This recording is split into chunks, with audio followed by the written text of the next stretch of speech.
ugu dambeyn maanta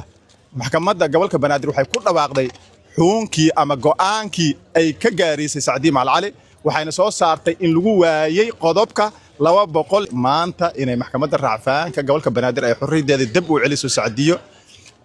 Macal Cali oo maxaa la yiraahdaa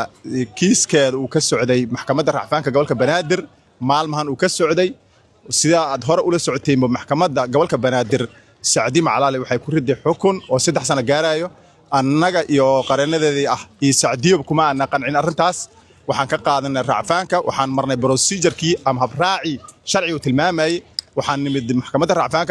racfaanka markii koowaad asbaabtii racfaanka aanu soo qaadanay markay dhageysatay waxay aqbashay si hor dhac ahaan u aqbashay asbaabteen arrintaas waxay noo ahayd guul bay noo ahayd farxad bay noo ahayd markii uu horeysay marka labaad waxaa la dhageystay cadeemihii idoodihii maxalliga xafiiska xeeraryaha guud ee qaranka soo bandhigay iyo qareenadaba Sacdiyeena doorkeeda la siiyay wala wareystay ugu dambeyn maanta maxkamadda gobolka Banaadir waxay ku dhawaaqday xukunkii ama go'aankii ay ka gaarisay Sacdiye Macal Cali waxayna soo saartay in lagu waayay qodobka 269 farqadiisa labaad oo sheegaysay inay aflagaado isumcad dil u geysatay maxaa la yiraahdaa hay'adaha dawladda gaar ahaan booliiska iyo asluubta